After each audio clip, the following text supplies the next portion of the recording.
Role अदा किया। और सच में ऐसी लड़कियों की बहुत सारी कहानियाँ आपको वहाँ पे जीबी रोड में देखने को मिलेंगी। और मेरी भी कोशिश रहती है कि मैं वहाँ की लड़कियों को एक सही राह दे सकूं जो किसी के बहकावे में आके वहाँ बिक गई हैं। और मैंने ऐसा किया भी है। मैं अब तक कई लड़कियों को वहाँ से निकाल कर नौकरी पर लगवा चुकी हूँ। मैं उनके बच्चों को स्कूलों में भेजती हूँ और कि आज वो बच्चे अपनी माँ के नाम से जाने जाते हैं और जब वो पढ़ लिख कर कुछ बन जाएंगे तो उनकी माँ अपने बच्चों के नाम से जानी जाएगी। समाज में कई बार हम, क्योंकि आपको अभी मालूम ही होगा 18 तारीख को हमारे दिल्ली के उपराज्यपाल जी ने पहली एक ऐतिहासिक काम किया। ऑल वुमेन पुलिस चौकी, जिसे हम पुराने नाम से जानते हैं जीबी रोड, श्रद्धानंद मार्ग से है, उसकी मुझे चौकी इंचार्ज बनाया गया। और इससे पहले मैं सब डिवीज़न ऑफिसर थी वहाँ की। तो मैंने ये 2020 से काम करती आ रही हूँ। और मैं हमेशा ही, बल्कि मैं चाहूँगी कि आप ये हमारे चौकी के ऊपर एक हॉल है, आप ही सेम नाटक वहाँ पे कीजिए। मैं वहाँ की सेक्स वर्कर्स हैं, मैं उनके लिए नाटक करवाऊँगी।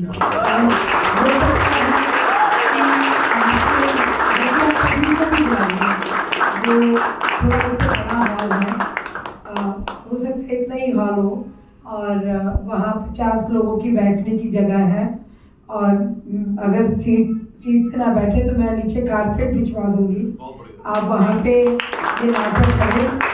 और हो सकता है आपके नाटक से देखने से किसी लड़की का भविष्य चेंज हो जाए। हो सकता है कि किसी को ये एहसास हो कि इन अंधेरी गलियों में धर्मदास जैसा कोई एक आए और इसके जीवन को चेंज करें। मैंने भी वहाँ बच्चों के लिए बहुत से काम कर रही हूँ। जो वहाँ के रिहायशी इलाके के बच्चे हैं उनको मैं कुछ ना कुछ शिक्षाप्रद चीज़ें करवाऊँगी। बट अगर कोई वहाँ की लड़की सच में काया जैसे पढ़कर कुछ आगे निकलना चाहे तो ज़रूर उसके लिए राह बने।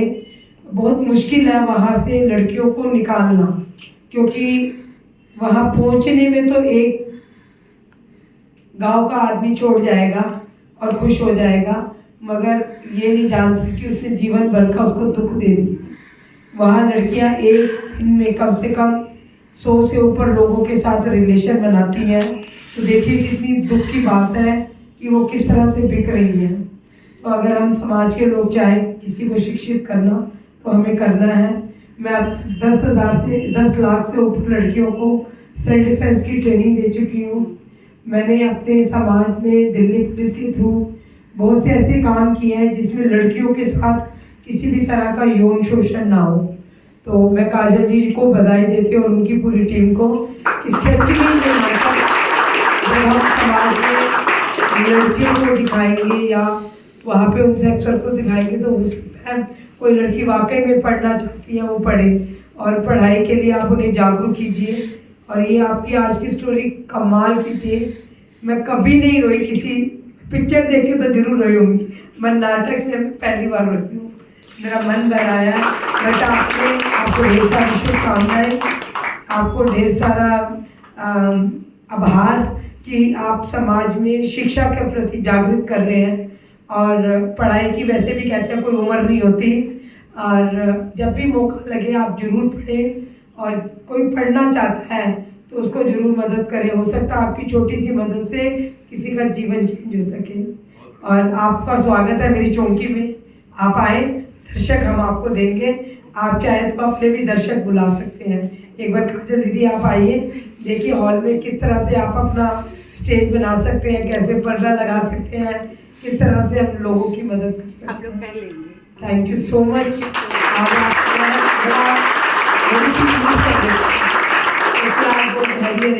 शब्बे बारात का तो मैं थी, और मैं जैसे निकलने लगी कोई ना कोई महिला पुलिस चौकी में आ ही जाता है, तो मैं 10-15 मिनट लेट हो गई। मगर मैंने कहा था नाटक खत्म होने से पहले पहले आ जाऊंगी। बट मैं बड़ी शुक्रगुजार हूँ कि कुछ ही क्षण मेरे निकले थे और मैंने नाटक में खुद भी बहुत कुछ सीखा कि कि हमेशा समाज में धर्मदास जी मदद करनी चाहिए। चाहे आप ग्रोथ हाउस में ही हैं, कोठों में ही रह रहे हैं, उनका भी एक दिल होता है। उन्होंने हिम्मत की कि वो काया यहाँ से निकल कर जाए, चाहे 10 साल के बाद ही गई। 10 साल के बाद भी हम अगर किसी के लिए जीवन में बदलाव ला सकते हैं तो लाएंगे। और मैं आपको बता दूं, मैंने वहाँ से जब लड़कियों को नौकरी पे लगवाया, जब उन लोगों को पता चला कि ये सेक्स वर्कर है, तो उन्होंने उनको निकाल दिया। अब मुझे लगा कि ये लड़कियाँ मैंने इतनी कोशिश करके यहाँ से निकाला है, तो कैसे इनको वापस वहाँ ना जाने दें। तो मैंने अपनी तनख्वाह से और अपनी दोस्तों की मदद से उनको ई रिक्शा, हो सकता है ये 8 मार्च को मैं दूँ उन्हें, कि ताकि वो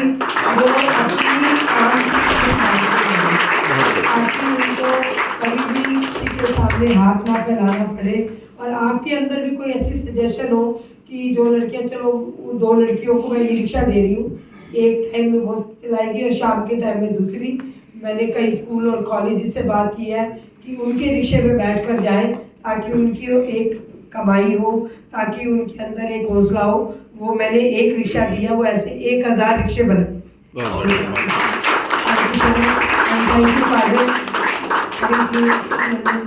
कि आपने मुझे बुलाया। और एक बात और, जो हमारे मेकअप आर्टिस्ट हैं, पहले मैं बहुत देर से सोचती थी कि इन्होंने ब्राउन कलर लगाया है, इन्होंने कॉफ़ी लगाई होगी, इन्होंने कुछ ऐसी चीज़ लगाई होगी। कितना अच्छा एक कंसेप्ट था। दीदी को माँ भी बनाया, और केतली बाई मैंने नाम रखा हुआ मैंने। इन्होंने बहुत एक अच्छा हास्य नाटक हमारे यहाँ पेश किया। पतीली बाई का। और इनकी अदा, क्योंकि हम नेचुरल है, मैं 3 साल से, जब मेरी पहली पोस्टिंग बताया गया कि जीबी रोड में होगी, तो मेरे घर वाले नाराज़ हो गए कि तेरे को अगर 35 साल के बाद कहीं चौकी इंचार्ज बनाया गया तो तेरे को यही जगह मिली थी। तो मैं ये सोचती थी कि मेरे लिए कितनी चैलेंजिंग बात है। जब देश, हमारे दिल्ली के उपराज्यपाल ने इस चौकी का उद्घाटन किया, तो वो कह रहे थे कि मैंने आज आपके साथ हाथ मिलाया तो मुझे फ़क्र हो रहा है। तो मैं ये चाहती हूँ उन्हें ये ज़िंदगी भर फ़क्र रहे कि जब पहली चौकी इंचार्ज बनाई गई तो एक सही लड़की बनाई गई। और मैं ईश्वर से प्रार्थना करती हूँ मैं हमेशा ऐसी ही रहूँ कि जिसमें समाज का भला हो सके। और नाटक के घर के दाग और ये दोनों बच्चियाँ, इन दोनों ने, और एक लड़की और भी थी आपके साथ,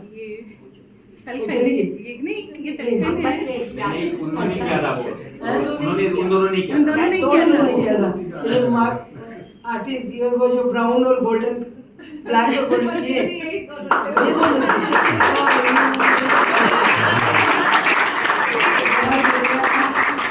हर कलाकार ने बहुत ही बढ़िया अपनी परफॉर्मेंस दी। और मैं चाहती हूँ ये दिन दुगनी रात चौगनी तरक्की करे। और कभी मंच को छोटा मत समझना। ये मंच जो है, आपको ये मत सोचना कि इसको 40 लोग देखने आ रहे हैं। एक दिन ऐसा भी आएगा 4 लाख लोग आपको एक साथ देखेंगे।